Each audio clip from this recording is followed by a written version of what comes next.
Hello everyone, the Vespa Idiot here. I have for you today the ultimate stress test of my brand new Sei Giorni late 2019 second edition. This was a stress test probably unlike any other in the world for right now, because this is such a brand new model.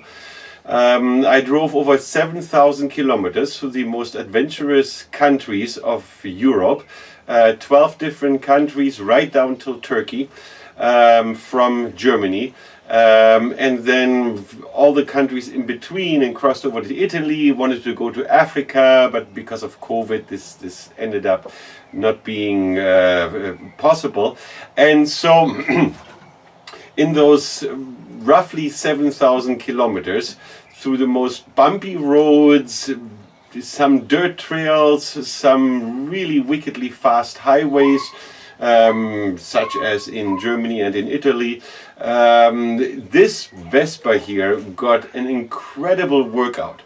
And so before I carry on, let us look what this Vespa looked like 6 weeks before the trip.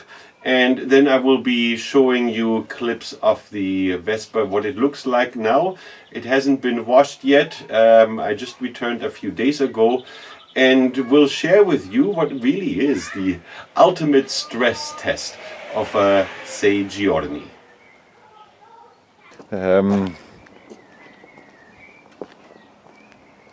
Otherwise, this scooter is in perfect shape. Of course, it's only 4 months old. And I also have painted the tie on the front with red color, but not the entire plates, just sort of to make these little chevrons, as they're called, which turned out to be very, very successful and looks really, really good on this scooter. In about a month, I'm going on my crazy trip from Bavaria through Eastern Europe, a little bit of Greece, and then down to Istanbul, go over the bridge there to Asia, and then come back through Greece, Albania, and then cross over to Italy, and then cross over to Sicily, and then go to Africa, to Tunisia. And I want to do this with with one Vespa, in 2 weeks, 3 continents. And so let's have a look at this thing.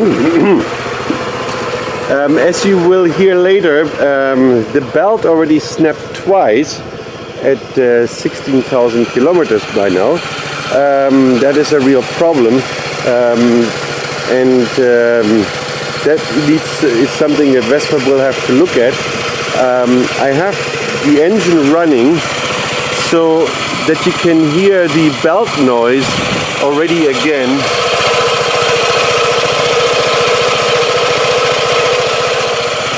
That means that the belt itself is pretty stressed already again in this crazy drive. So I will make sure to put in a Malossi belt at the 20,000 kilometer mark. So this scooter is unwashed. This is how it was from the trip, and we'll quickly go through how everything held up so far. So obviously it's dirty, and the wax that I put on, the intense blue wax, is pretty much gone. You still see a few odd remnants of it. The extra little paint job that I did here was attacked by flies. Otherwise it's holding. My little skirt, of course, has now a real patina on it, as they say. But again, that's not original Vespa part. So on the front, also the windshield held up very, very well, and that's not necessarily always the case under extreme conditions. Flies everywhere on the Vespa, especially of course on the back mirror here, you barely see any chrome left. What did take some damage is the suitcase.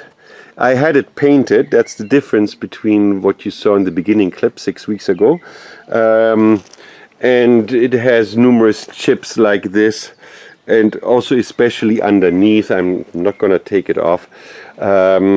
But again, this is Jivy suitcase, not original Vespa, and they got painted a couple of months after I bought it. The reserve tank still is tight, so nothing leaking out, but as the sun beats onto this tank when it has gas in it, it tends to get thicker and thicker, the tank, from the gas fumes that are building up. And so the quick release that it has underneath this screw here is then very hard to get off. I need to use pliers to actually get it off. What has happened to the scooter and actually braking, besides the belt snapping, is the shock absorbers. It's jumping now like a trampoline whenever you drive over something, but they will be replaced under warranty by Vespa on Thursday. One gas station attendant spilled lots and lots of gas over the scooter when filling it up, and then wiped it all off, and so this number 6 here took quite a bit of damage, but I actually like that. It gives it a nice rugged patina. This number 6, it's actually, I think, more attractive now through use than it was when it was brand new. All the bulbs held, all the electrics held. Cooling held too. It used about 200-300 milliliters of cooling fluid that needed to be replaced during the trip, because I noticed that the fan was getting more and more active until near the end. Before I added fluid, it was going almost all the time, even while driving. So that's the sign then really that you have to refill some cooling fluid. So the tires are still almost like brand new. Lots and lots of rubber left on the tires. Of course, front tire never gets used up, but the back tire, I put a new one on just before the trip to have maximum lasting effect. That's still almost like new after 7,000 kilometers, so that's very, very impressive how that is holding up. The exhaust totally burned off. Vespa has an actual problem with their exhaust paint that comes with it originally. So even under normal use, that's gone after a few months. And I already had repainted it with 800 degrees Celsius paint, black paint, but it's all burned off. Despite the fact that it's really good paint. So the exhaust really, I mean the painting of the exhaust really doesn't hold any light stress or heavy stress under any circumstances really. So that's one little thing about Vespas that one has to keep after, and at least once or twice a year repaint the exhaust. More impressive was the performance of the exhaust that's right underneath this clamp here. They always need to be replaced with every tire change, or whenever you take the exhaust off. Those should be replaced, but with my other modern Vespas, after about 3,000 to 5,000 kilometers of driving, you can hear that there's little leaks in the exhaust and so on. And so in this model here, it's the same gaskets as with the other ones. It's holding up marvelously well. When I had the engine running, all you heard was the stressed belt, and not really the engine, because this gasket works extremely well. And I think that's pretty much it. Oh yes, the speedometer didn't melt. That's an issue also with this particular, well, formerly GTV, now Sei Giorni speedometers and so on. When they are in the hot sun for a long time, it starts getting all wavy on the inside, and sometimes the needles get stuck. That happened at least twice to me on the other Vespas. This one got baked really good, and several times in Turkey and in Albania. So that has held up too. So that's the status of the Vespa after this probably world's most extreme stress test.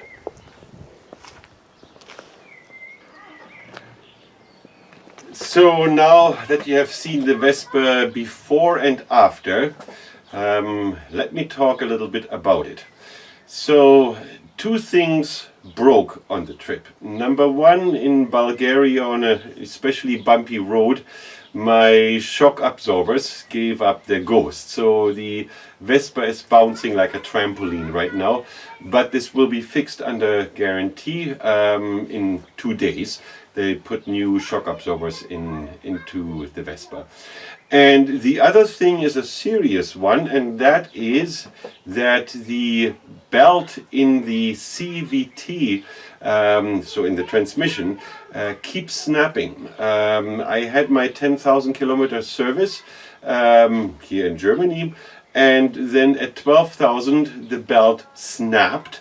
And then the belt snapped again at 16,000 kilometers roughly, this time in the middle of Italy. And that is a serious problem. My suspicion is, and I've talked to several mechanics, this Sei Giorni, the 2019 edition, are still the 24 horsepower version of the HPE motor. And they will tune it down now again this year. That's why I bought mine as soon as I could, so that I still get the 24 horsepower edition. They're tuning it down for environmental regulation reasons, because new standards are coming in Europe this year. And so these engines will be tuned down to 21 horsepower, that is. Again, to what all the other modern Vespas are. They all are 21 horsepower. The problem is, as I figure, and with my constant belt snapping, that seems to be the proof in the pudding, is that the normal Vespa belt, which is in there, does not hold the 24 horsepower under severe stress. So if you just drive a little bit in the city, never accelerate fully and so on, fine. But when you put it under severe stress, these belts keep snapping. And so I'm talking to Vespa right now to have my maintenance money replaced for that reason. And so far, I will keep you informed about this. They have been very friendly and seemingly cooperative, but we know what arrives at my account. That will be the proof in the pudding. So that is a serious problem with the belt, and the ultimate stress test showed that that would be the case. I have some minor optical things, obviously, that are showing the wear and tear of that, and of that trip. But other than that, I must say, everything that is original Vespa on this Vespa held up really well, besides the shocks and the belt. And I was, in general, in spite of those mishaps, relatively impressed by the quality of this scooter. Now, I've been driving scooters, antique and modern ones, all my life, and I keep buying them because they are good quality. But this is what broke on this ultimate stress test. So the other thing that broke, which is not Vespa's fault, is my GPS. In one of the storms, some water got underneath the protective mat, and it was a very good Garmin GPS. And it first turned white, and then it turned whiter, the screen, and then it slowly died right in front of my eyes. And I had to buy a second one in Bulgaria, a Navon, which is very unsatisfactory, I must say, but that was the only one they had, and it didn't have a map of Turkey in it either. And so the third one was then a Turkish GPS I had to buy, so that I have Turkish maps on my GPS. The Navon here doesn't seem to work with a Mac computer to reload any maps, and so that is disappointing. So I don't even know whether it would have been possible with a PC computer. So I needed 3 GPSs on my travels. It was over 14 days, this ultimate stress test. I returned home eve of the 13th day. Also the cooling liquid was used up a little bit, so that had to be refilled in the middle of the trip. No problem. Oil consumption, that was a big issue before I left. I had the factory recommended oil in there, 5W40, fully synthetic, but it was using anywhere between 800 and 900 milliliters of oil per 1,000, so just incredible. And so just before I left for the trip, we put in 15W50. So in comparison to the original oil, that's just like molasses. And it's fantastic. The engine is lubricated extremely well. It functioned all very well. And on the entire 7,000 kilometers, I used only 300 milliliters of oil. So I only had to refill it a bit once on the entire trip. So that too worked very well in this ultimate stress test. My suitcase held up well.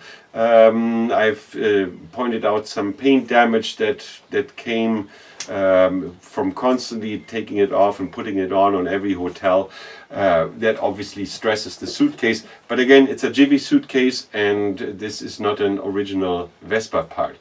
My spare tank did reasonably well. It's supposed to be 5 liters and only 4 liters go into it. And when it's in the sun, it starts blowing up like this from the gas fumes. It gets a lot thicker, and you have big trouble with the quick release getting it off, or when it's full getting it on. It was quite a task using that thing. So I have to come up with something else besides the way it is fixated onto the scooter there. In general, all the chargers worked. The seat bench that was opened thousands of times worked well. I never had to refill air into the tires. They held up over the 7,000 kilometers and under extreme stress. But that's also thanks to my oversized tires. So with all the bumpy roads and the stuff that was lying on the roads and the tough driving that this experienced, I'm very glad to have had these oversized tires, and they held up superbly. The other thing is the exhaust. The scooter got very hot on its travels because often this was 40 Celsius plus in the shade, and then if you are in the sun on a road moving slowly because of bad road condition, it gets very hot. Everything held up very well, but the exhaust, pretty much all the color that I had put on to restore the exhaust, you have to do this every half year with Vespa. The color, even from the original, burns very, very fast. it's all burned off, so it's pretty much a blank exhaust right now, and I'm gonna have to repaint that in good time. Otherwise, I'm looking at the scooter, all the lights held, no bulbs burned, the windshield, not original Vespa, it's Copini, that held too, and they have broken in the past. So sometimes the winds, when they get very strong, they bend the shield so much that the screws rip out, and didn't happen, held up wonderfully. The kickstand, which got, because it was always fully loaded, very heavily used, in perfect shape. Side stand I didn't use because the scooter tends to topple over when it has a suitcase and is fully loaded. So I don't know whether that held. The wax coating I gave it, as you saw in the quick demonstration, did not hold. No surprise here. After 7,000 kilometers through storms and heat and everything. But all in all, I must give, in spite of the belt snapping and in spite of the shock absorbers, I have to give Vespa 2 thumbs up for really what is probably at this point the world's ultimate stress test for a Sei Giorni in 2019. So 2 thumbs up with Vespa, and I will let you know how my warranty discussions are going with Vespa. As I said before, so far they have been very friendly and cooperative, and we shall see what the result is. I will let you know.